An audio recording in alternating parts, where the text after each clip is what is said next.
Donc là, ce document, on va l'appeler test exercice. OK, pour M2 CEDU. OK, forward. Alors, donc ici, je mets le nom. Là, j'ai saisi mon texte.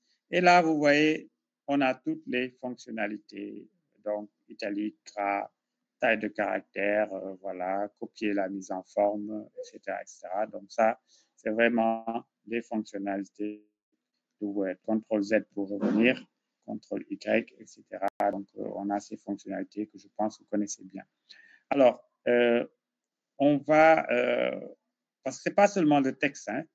Vous avez vous pouvez insérer des images, des tableaux, des dessins, des graphiques, des emojis, toutes sortes de contenus.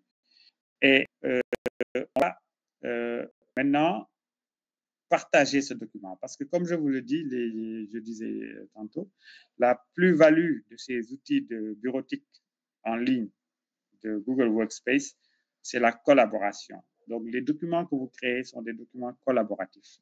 Donc, on va faire un petit exercice. Je vais partager ce document à la classe et on va co-éditer le document. Donc, on va créer un document sur l'administration scolaire. Donc, on va créer un document sur les TIC dans l'administration scolaire. Alors, je vais partager et je vais demander aux uns et aux autres de contribuer à la création de ce document. Donc, comme vous l'avez vu ici, vous avez en haut à droite l'icône partager. Donc, le partage le plus rapide, c'est le copier le lien. Donc là, je peux copier le lien et le partager avec la classe. Bon, je vais accepter via la messagerie. Donc là, j'ai partagé le document avec vous. Et ce partage peut se faire de n'importe quelle manière. Vous pouvez envoyer dans un groupe WhatsApp, vous pouvez envoyer dans un forum, les réseaux sociaux, par message. Donc, voilà. Maintenant, le paramétrage aussi est important parce qu'ici, alors, il y a des détails qui sont cachés. Voilà. Donc, le paramétrage du lien, parce que ce lien-là, je vous l'ai envoyé, mais vous ne pourrez pas accéder au document en cliquant à ce lien. Le paramétrage n'est pas complet. Bon, on va revenir au document. Donc ici, j'ai partagé juste le lien. Mais ce lien-là, pour définir son comportement, on peut dire, il faut aller dans partager. Alors ici, vous voyez, il y a Yen Job qui demande à devenir éditeur. Pourquoi? Parce que j'ai envoyé le lien et comme par défaut, l'accès, c'est limité. Donc, à chaque fois que quelqu'un veut éditer mon document, ça m'envoie un message et je vérifie ou j'accepte. Mais pour le moment, je vais changer le paramètre. Donc ici, vous pouvez ajouter des collaborateurs par mail. Vous voyez? Donc, par mail, en envoyant tout simplement leur mail, en écrivant leur mail ici. Mais je peux changer le paramètre, c'est-à-dire ce document-là, il est limité, mais je peux faire que tous les utilisateurs qui ont le lien puissent accéder au document. Donc, limité, c'est vraiment, si le document est confidentiel, vous le mettez limité. Donc, tous ceux qui veulent y accéder vont vous envoyer, vous recevez un mail et vous acceptez. Sinon, vous l'ouvrez. Et pour l'ouvrir, vous faites accès général, tous les utilisateurs qui ont le lien. Et vous voyez qu'ici, ça devient vert. Mais ce n'est pas tout. Tous les utilisateurs qui ont le lien peuvent accéder au document, mais en tant que lecteur, commentateur ou éditeur. Donc, il faut définir les rôles de ceux qui accèdent à vos documents. C'est pour ça que je parle d'un plus grand contrôle de ces documents. Vous avez votre document Word, entre guillemets, donc ici, votre Google Docs. Vous le créez et vous décidez qui a accès ou pas. Et une fois que l'accès est accordé, est-ce que c'est le lecteur, donc uniquement lire sans pouvoir télécharger, sans pouvoir partager, ou commenter, donc ils vont pouvoir le lire et le commenter, mais pas le modifier.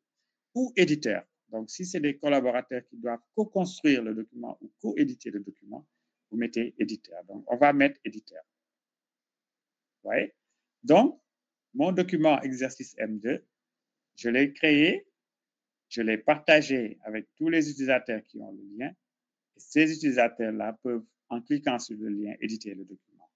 Donc là, j'ai mon lien, je partage avec vous. Donc, c'est le même lien. Donc, je vais accepter. Voilà, j'accepte.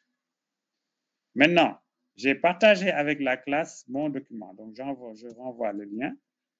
Donc, cliquez sur le lien et je vais assigner à ceux qui sont connectés sur le document des tâches. Donc, je vois qu'il y a quelqu'un qui s'est connecté. Donc, il y a des noms anonymes. Donc, je vous conseille d'utiliser Google Chrome pour pouvoir accéder au document. Donc, je vais effacer le texte que j'ai saisi vocalement. Donc, si vous avez votre machine, vous pouvez faire la consigne en saisissant. Donc, la personne qui s'est connectée, alors qui a accès au document, vous pouvez activer le micro. Omar Khan, vous avez mis le tout ensemble. Voilà. Donc, vous voyez que nous sommes en train de co-construire un document en direct sur Google Docs. Okay? Maintenant, je vais vous demander, bon, tous ceux qui s'inscrivent, vous pouvez mettre vos noms ici, hein, dans les prénoms et noms. OK? Donc, je vais insérer une colonne à droite. D'accord? Et là, je vais demander à chacun de faire, comment dirais-je, donc je vais mettre ici consigne. Je vais donner à chacun une consigne. Et là, je vais demander de me faire, de déposer votre travail ici. D'accord? Donc, il y a une job, je vais lui demander de me,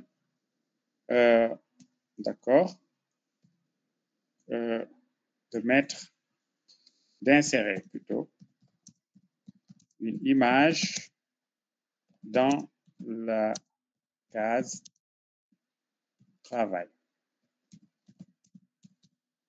Voilà. Donc, une image qui renvoie à l'école sénégalaise. Donc, ça, c'est une consigne. Alors, Khan Cissé, je vais lui demander d'insérer, alors, on va dire quoi? Une image, un dessin. Donc, je lui demande d'insérer. D'accord? Alors, les autres, mettez vos noms ici.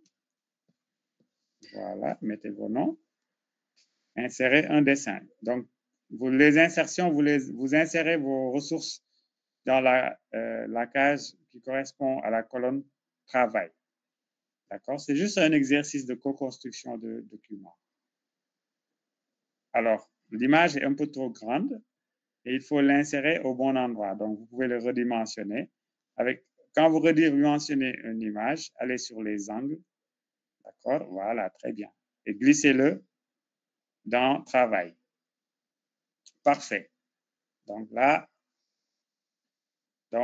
effectuer. Je vais créer une colonne à droite. Je mets appréciation. Yen, je mets très bien. Donc, vous voyez comment on peut travailler ensemble en direct. Alors, Modungom a inséré un dessin. Alors, je vais demander à, donc, voilà, Omar Khan a, donc Modungom, je vais vous demander, d'insérer, disons, un lien vers un site web éducatif. Voilà. Donc ici, c'est un dessin, donc c'est très bien aussi. Vous voyez? Donc c'est ça Google Docs. Vous voyez? C'est vraiment un outil pour co-construire des documents ensemble en temps réel. Et lors de la co-construction du document, on peut bien sûr ajouter, afficher des commentaires, discuter en temps réel.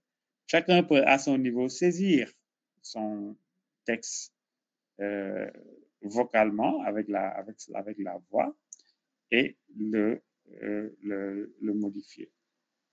Donc, vraiment, c'est un outil. Voilà, on va aussi voir comment créer une table des matières pour son document. Donc, ici, je vais demander à chacun, bon là, ce document, c'est un exercice vocal où je vous demande comme consigne, ici, OK, d'imaginer une histoire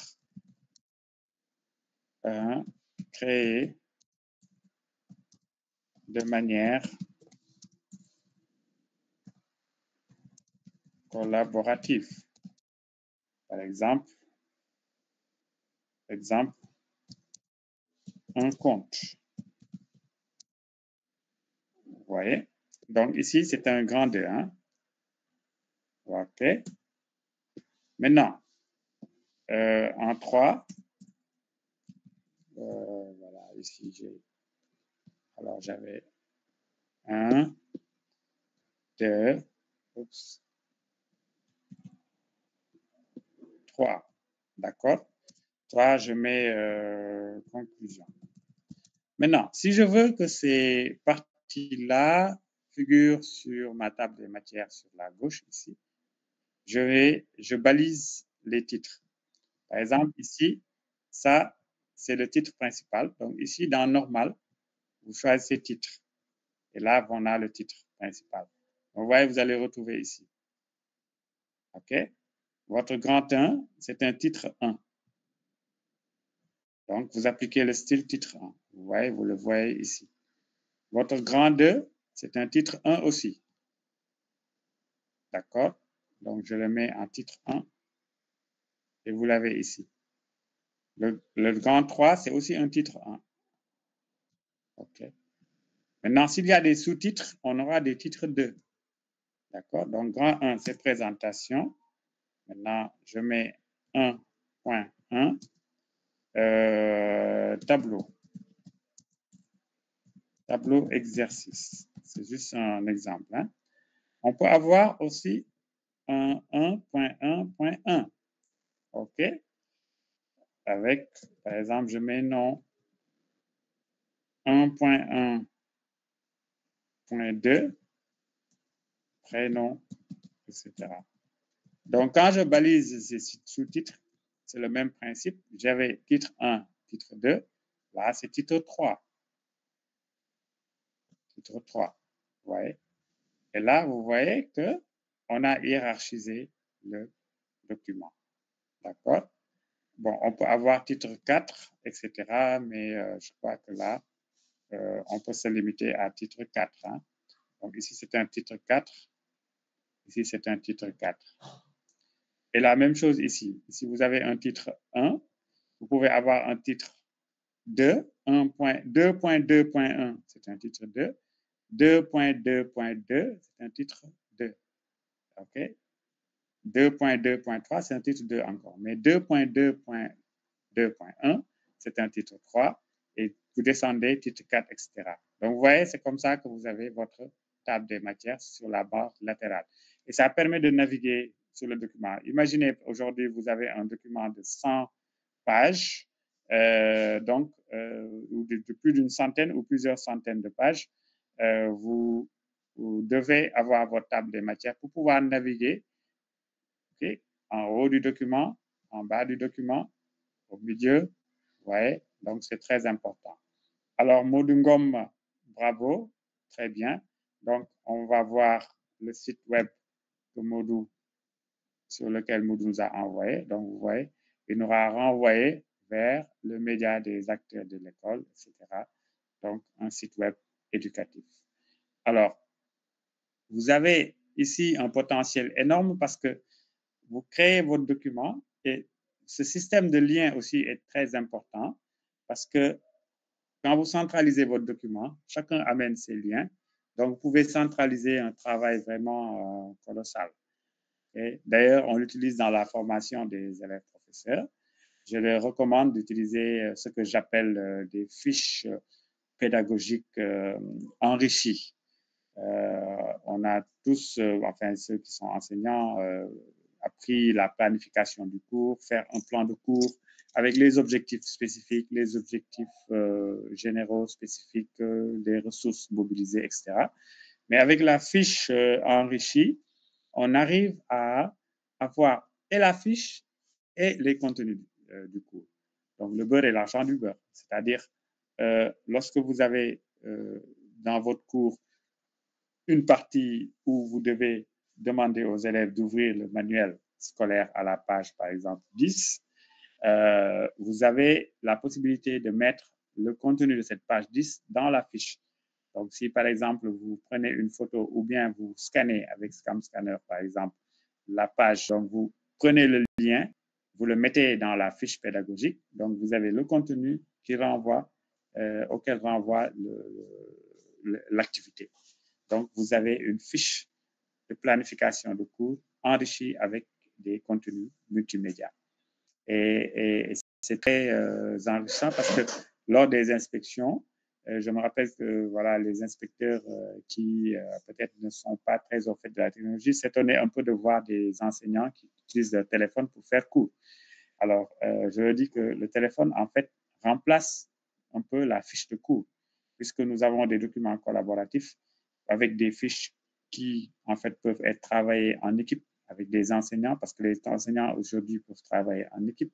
En utilisant, par exemple, un outil comme Google Doc, chacun met le lien de son cours et aussi les cours, aussi les plans sont, comment dirais-je, sur un format Google Doc avec les objectifs, mais aussi les ressources directement dans le plan de cours. Donc, l'enseignant en classe peut, par exemple, au moment d'utiliser le manuel, au moment où l'élève ouvre le manuel, lui, il clique sur le lien sur sa fiche pour ouvrir la page concernée avec les activités, les connotations. Il peut mettre des vidéos, il peut mettre tout le multimédia. Alors, je vais m'arrêter un peu pour vous donner la parole pour des questions, pour voilà, des échanges sur ce qui a été fait jusqu'ici. Alors, je vais accepter les retardataires. Donc, vous pouvez lever la main et prendre la parole à tour de rôle. S'il y a des questions, s'il y a des contributions par rapport à ce que nous venons de faire jusqu'ici.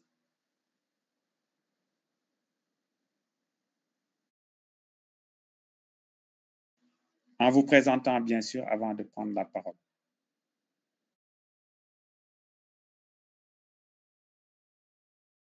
Du tableau. Alors, lorsqu'on a créé notre Google Doc, on a, bon, je vais mettre ça ici, par exemple, je vais créer un nouveau tableau ici. Donc, dans insertion, vous avez fichier.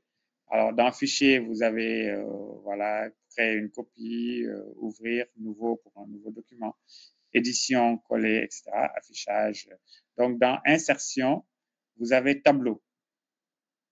Et lorsque vous pointez sur tableau, vous avez modèle de tableau, feuille de route de produit, suivi, etc.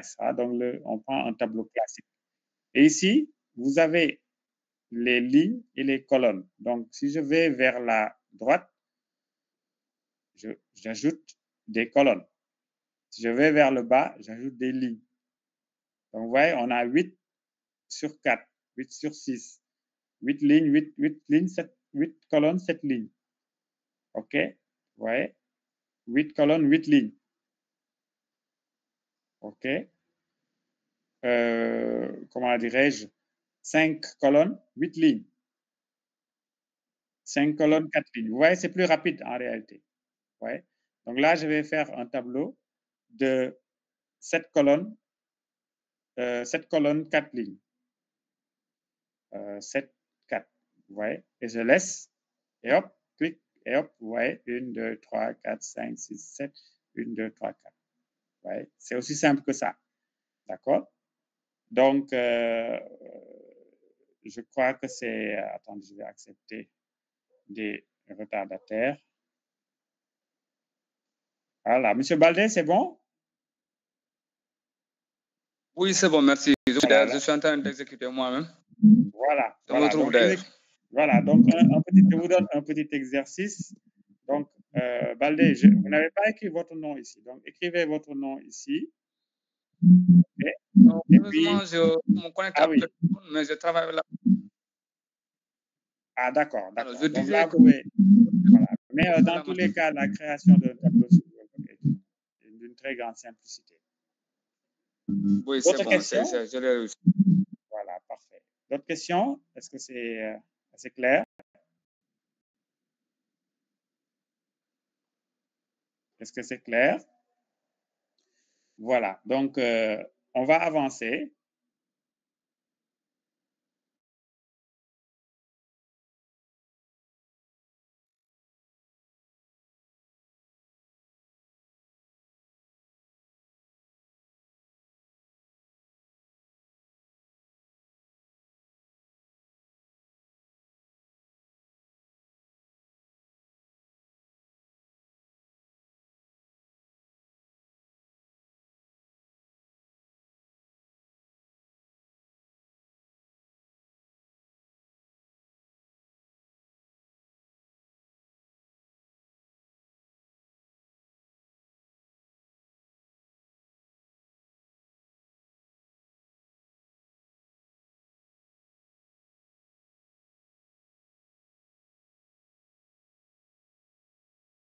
Voilà, donc je disais, on va revenir. Donc, je n'entends pas trop les autres, j'espère que vous suivez quand même.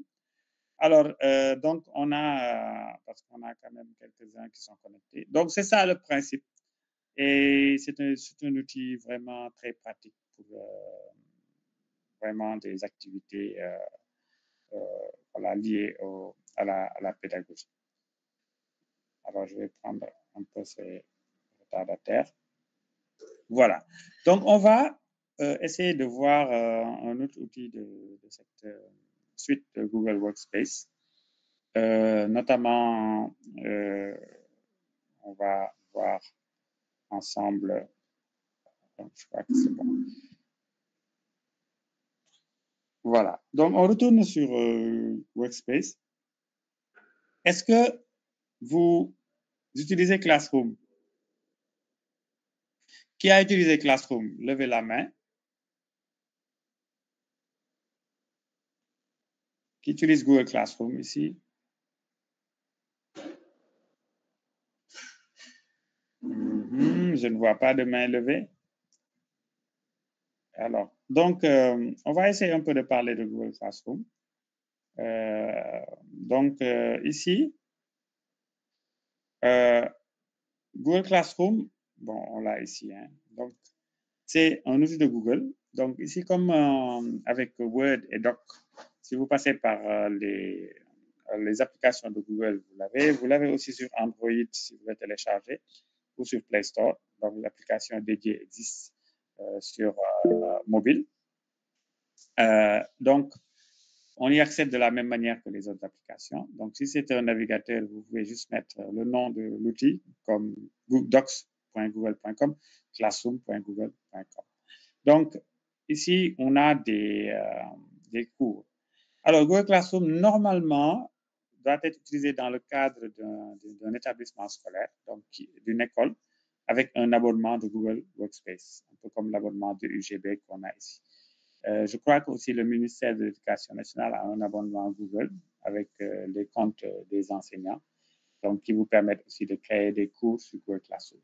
Mais la version classique, comme ici avec mon compte Gmail, est une version basique, mais qui n'est pas destinée aux usages officiellement à l'école. Alors, je crois qu'il y avait... Donc, n'hésitez pas à écrire sur la messagerie si vous avez une intervention et que vous ne voulez pas interrompre le cours. Donc ici, vous tapez sur message et vous écrivez votre message. Donc Google Classroom est ce que l'on appelle en technologie éducative un LMS, Learning Management System. C'est un mot anglais qui signifie système de gestion de l'apprentissage, mais aussi de l'enseignement. Donc Google Classroom, c'est comme Moodle, qui est la plateforme que vous utilisez actuellement dans le cadre de vos cours en ligne. Donc ici, la plateforme de l'UGB, c'est aussi un LMS, Learning Management System. OK? Alors, Learning Management System, c'est un outil de gestion de l'apprentissage et de l'enseignement. C'est-à-dire que ça recrée un peu l'ambiance de l'école, les réalités de l'école. Donc ici, par exemple, sur la plateforme de l'apprentissage en ligne de l'UGB, nous avons toutes les UFR, sciences juridiques, sciences appliquées, technologies, etc., et sciences humaines. Donc, vous voyez que toutes les UFR sont représentées sur cette plateforme. Et dans chaque UFR, on a des cours. Et dans chaque, on a des parcours. Et dans chaque parcours, il y a des cours, comme notre cours outils informatiques de l'administration scolaire. Donc, ce cours, normalement, est géré par un enseignant. Donc, je suis la personne qui est chargée de ce cours, assistée normalement de tuteurs. Et généralement, on a la présentation du cours, on a des activités et des ressources. Les ressources, ce sont tous ces éléments qu'on peut consulter, que ce soit des vidéos à lire, des documents, des e-books. Donc, tout ce qui est consultable, ce sont des ressources. Et les activités, ce sont tout ce sur quoi l'étudiant peut travailler, notamment des QCM, des exercices, des échanges, de la visioconférence. Tout ça, c'est des activités. Donc, le cours en ligne s'articule autour de ressources et d'activités dans les plateformes LMS, Learning Management System. Donc, ce sont des plateformes qui permettent de faire des cours en ligne. Alors, je vais parler un peu de Moodle avant d'aller sur Google. Je crois que vous avez dans votre parcours eu à un peu explorer Moodle. Donc, c'est un logiciel gratuit, ouvert. Le code source est gratuit. Donc, le logiciel même peut être installé dans n'importe quel ordinateur en local pour être paramétré. Donc, c'est ce qui veut dire que chacun ici peut créer une plateforme comme la plateforme en ligne de l'UGB. D'ailleurs, c'est le même type de plateforme que l'on a à l'UCAD, à Cheikh Anta Diop, à, comment dirais-je, l'Université numérique Cheikh Ahmadou Bamba, ex-UVS, l'Université Ziguinchor, etc. Donc, c'est très populaire. Ce n'est pas le seul LMS, il y a au moins une centaine, voire des centaines de LMS. Il y a Sakai, il y a Canvas, il y a plein d'autres plateformes pour faire des cours en ligne. Mais la particularité de Moodle, c'est que c'est déjà open source, c'est gratuit. Ça ne veut pas dire que c'est gratuit sur toute la chaîne, parce que si, par exemple, vous l'installez en local sur votre machine, vous allez devoir acheter un nom de domaine que vous allez utiliser pour le mettre en ligne. Vous allez aussi payer un abonnement sur un serveur en fonction du nombre d'étudiants que vous avez sur la plateforme.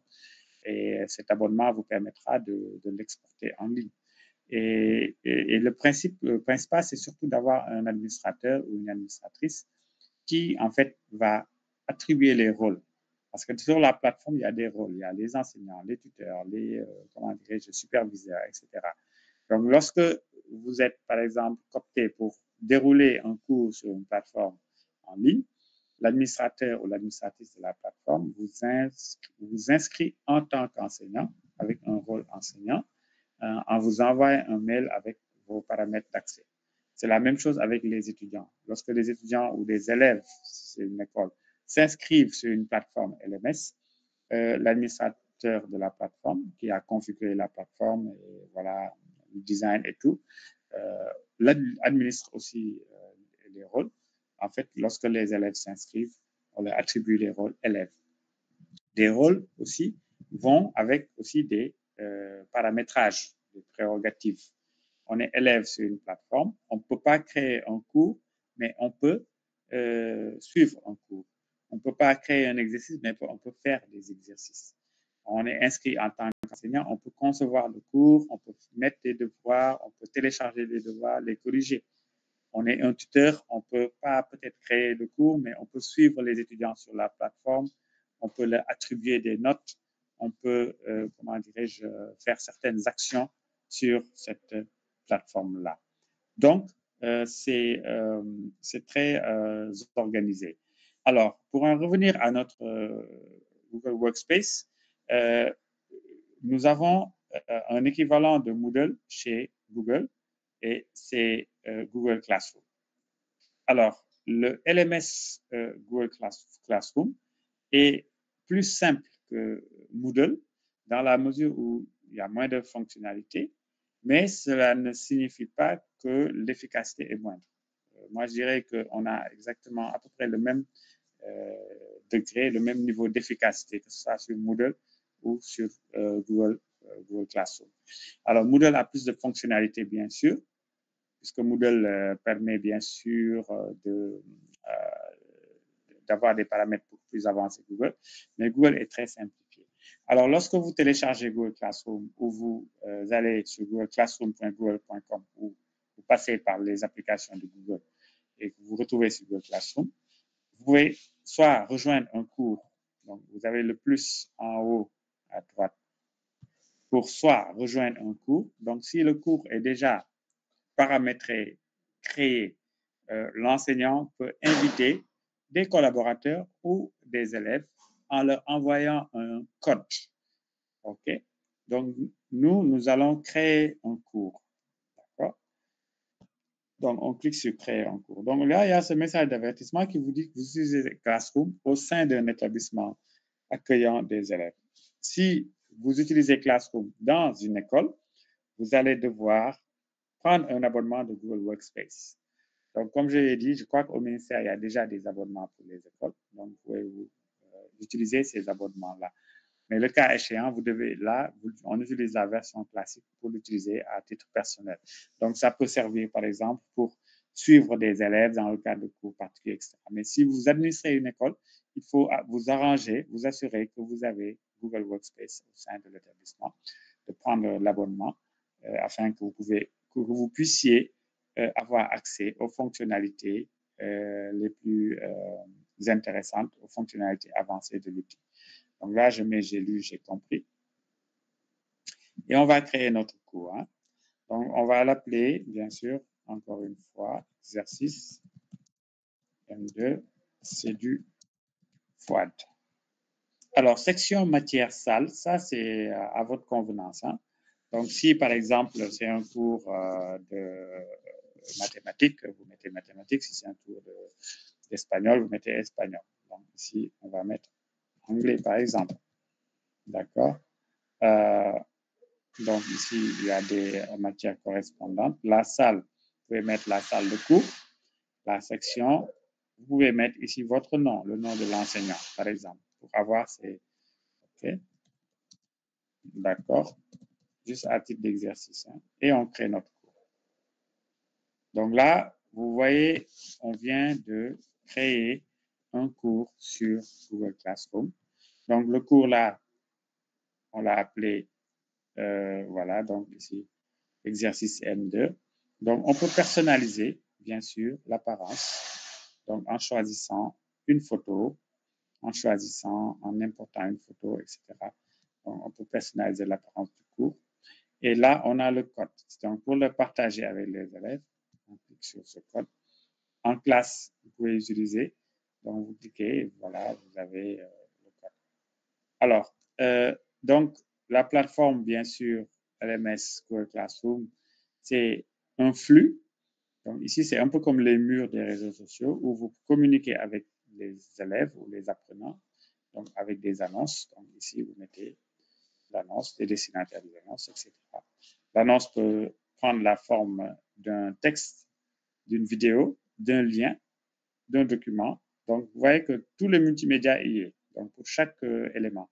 C'est pour ça que je dis que Classroom est assez riche.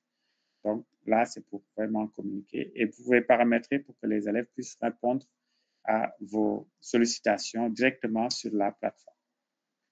Alors, c'est ici dans travaux et devoirs donc, que vous avez l'essentiel du cours. Donc, lorsque vous créez un cours sur Google Classroom, je vous conseille, lorsque vous cliquez sur créer, de commencer par créer des thèmes. Parce que vous avez devoirs, questionnaires, questions, documentation. Réutiliser le poste si vous avez un poste que vous voulez réutiliser. Mais je vous conseille de commencer par les thèmes. Parce que le thème, ça permet de découper le cours en séquences. Donc, quand vous choisissez le thème, vous pouvez l'intituler semaine, comme chez les anglo-saxons, chez les Américains, c'est semaine 1, semaine 2, semaine 3, ou bien chapitre 1, chapitre 2, chapitre 3, ou bien partie 1, partie 2, partie 3. D'accord? Donc, on va essayer de créer un cours sur, disons, voilà, un chapitre sur l'IA et l'administration scolaire, par exemple. Hein. On ajoute. Donc, vous voyez, c'est un chapitre du cours. Je crée un chapitre 2. Bon, je vais le renommer, je vais mettre grand 1. Alors, grand 1. J'espère que vous suivez, parce que c'est pour ceux qui ne sont pas habitués à Google Classroom. Donc, on voit un peu comment créer le cours. Donc, on va créer un chapitre 2. Donc, on revient à thème. On va mettre 2. Les nouvelles technologies. Voilà. Les nouvelles technologies. OK.